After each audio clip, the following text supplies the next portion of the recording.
मायरा बहुत ही ध्यान से सिद्धार्थ की बात सुन रही थी और उसे उसके चेहरे पर फिक्र साफ दिखाई दे रही थी।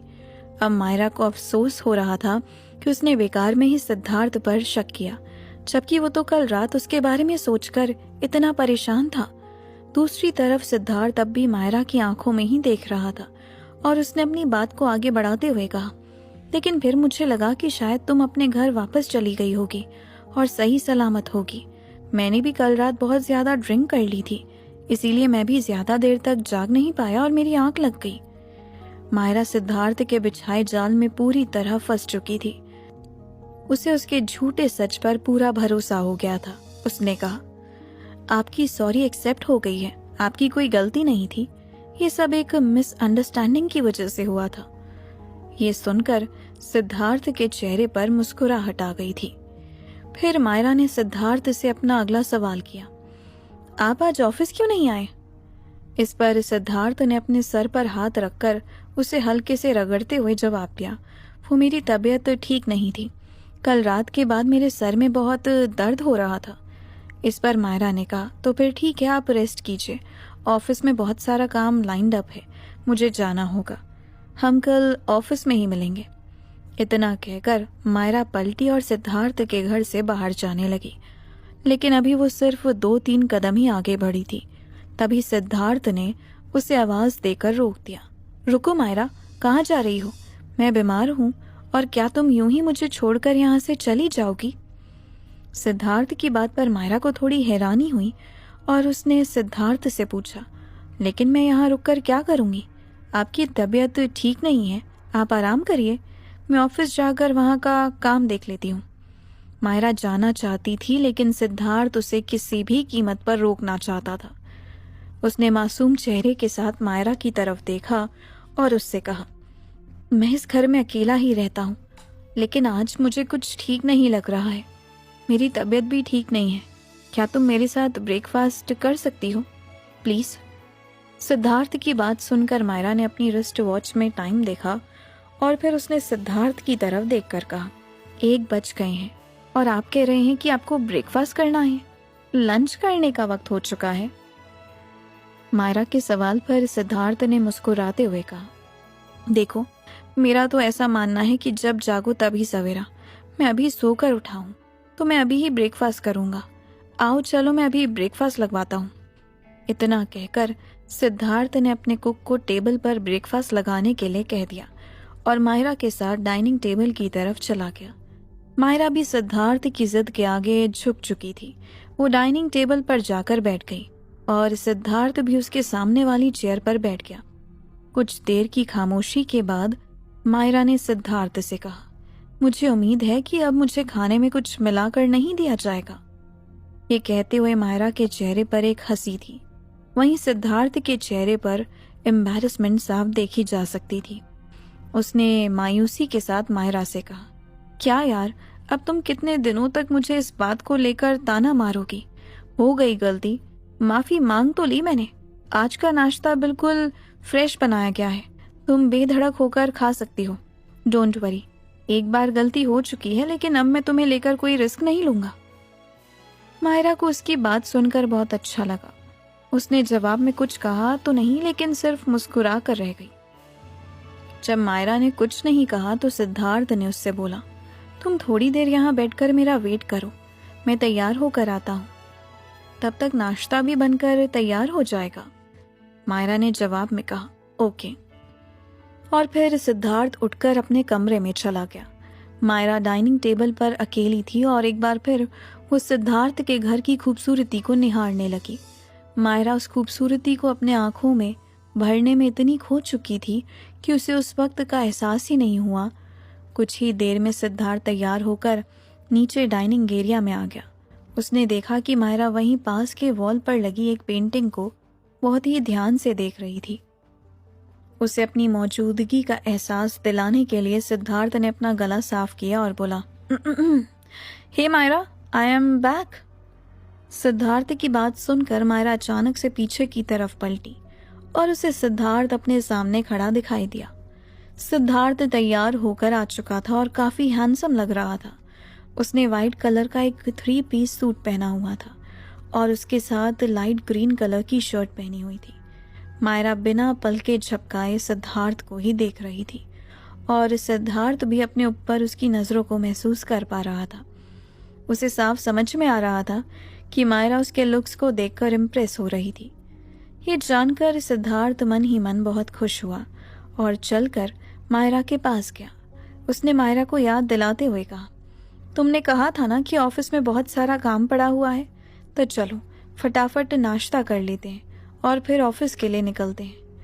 उसकी बात सुनकर मायरा ने हामी भरी और फिर वो दोनों नाश्ता करने चले गए। कुक ने पहले ही टेबल पर नाश्ता लगा दिया था। सिद्धार्थ ने मायरा की प्लेट में नाश्ता सर्व किया और फिर अपनी प्लेट में भी सर्व कर लिया।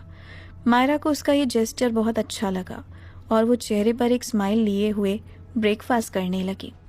सिद्धार्थ भी ब्रेकफास्ट कर रहा था और बीच बीच में चोर नज़रों से मायरा को भी देख रहा था। उसे मायरा की तरफ एक खिंचाव महसूस हो रहा था, लेकिन अभी उसे लगा कि सब्र रखना ही सबसे सही होगा। कुछ ही देर में सिद्धार्थ और मायरा ब्रेकफास्ट कर चुके थे और फिर वो दोनों सिद्धार्थ के गैरेज की तरफ चले गए। वहां मौजूद सारी गाड़ियों को देखकर मायरा की आंखें हैरानी से फैल गई। उसने मन ही मन सोचा, ये इंसान हर बार मुझे हैरान कर देता है। मैंने कभी नहीं सोचा था कि इसके पास लग्जूरियस कार्स का इतना बड़ा कलेक्शन होगा। मायरा को सोच में गुम देखकर सिद्धार्थ ने उससे पूछा, क्या हुआ मायरा, तुम क्या सोच रही हो? अपने मन की बात को जुबान पर लाते हुए मायरा ने सिद्धार्थ को जवाब दिया, आई वॉज थिंकिंग, आपकी कार्स का कलेक्शन तो बहुत बड़ा है। आपको कैसे याद रहता होगा कि आपके पास कौन कौन सी कार है? इस सवाल पर सिद्धार्थ को हंसी आ गई और उसने मायरा से कहा, मुझे बिल्कुल याद रहता है क्योंकि मेरी लाइफ में ऐसा कुछ नहीं है जिसे मैं याद रख सकूं। सिद्धार्थ की बात सुनकर मायरा ने एक बार फिर उससे उसके अतीत के बारे में पूछा, आप अपने पास्ट के बारे में मुझसे क्या छुपा रहे हैं? यू नो कि आप मुझसे कुछ भी शेयर कर सकते हैं। एक बार फिर अपने अतीत का जिक्र सुनकर सिद्धार्थ थोड़ा अनकंफर्टेबल हो गया और तुरंत मायरा को मना करते हुए बोला, नहीं, मैं तुमसे कुछ नहीं छुपा रहा हूं। मायरा समझ गई थी कि उसे अब बात बदल देनी चाहिए, इसीलिए उसने चेहरे पर एक मुस्कुराहट लाते हुए कहा, वैसे आपको अपना वादा तो याद है ना? हम संडे को आपके डैड के घर डिनर के लिए जाने वाले हैं। इस पर सिद्धार्थ ने कहा, हाँ हाँ मुझे याद है, और मैं तुम्हें शाम को लेने के लिए आ जाऊंगा, तुम टाइम से तैयार हो जाना। मायरा ने मना करते हुए कहा, अरे नहीं, आपके डैड ने कहा है कि वो गाड़ी भेजेंगे, तो आपको आने की ज़रूरत नहीं है। सिद्धार्थ ने अपने भवे उचकाते हुए कहा, तुम्हें नहीं लगता कि तुम मेरे डैड की भक्त बनती जा रही हो? सिद्धार्थ की बात पर मायरा हंसने लगी और उसे देखकर सिद्धार्थ भी हंसने लगा। फिर वो दोनों कार में बैठ गए और ऑफिस के लिए निकल गए। सिद्धार्थ और मायरा ऑफिस पहुंच चुके थे। उन दोनों से पहले मायरा ऑफिस बिल्डिंग के अंदर घुसी। अपना पहला कदम रखते ही उसे कुछ लोगों के बात करने की आवाज़ सुनाई दी। दरअसल कुछ लड़कियां आपस में बात कर रही थी। उनमें से एक ने कहा, क्या लंबा हाथ मारा है मायरा ने, आखिर उस चालाक लड़की ने सिद्धार्थ रहेजा को अपने जाल में फंसा ही लिया।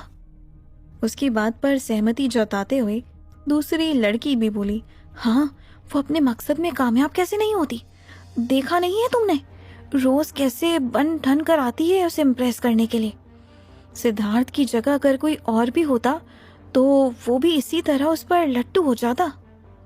इससे पहले कि ये लड़की अपने बात को आगे बढ़ा पाती, किसी तीसरी लड़की ने अपने मन की बात को सामने रखा, वो सब तो ठीक है, लेकिन ये देखना मजेदार होगा कि मायरा कितने दिनों तक सिद्धार्थ का दिल बहला पाती है। अब तुम्हें तो पता ही है कि सिद्धार्थ रहेजा जैसा इंसान किसी एक लड़की पर टिक कर नहीं रह सकता। वो तब तक मायरा का इस्तेमाल करेगा जब तक उसे कोई दूसरी लड़की नहीं मिल जाती।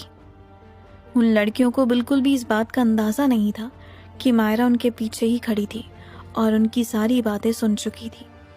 मायरा को उनकी बातें सुनकर बहुत बुरा लग रहा था और ये वही बुरा सपना था जो मायरा कभी नहीं चाहती थी कि हकीकत बनकर उसके सामने आए।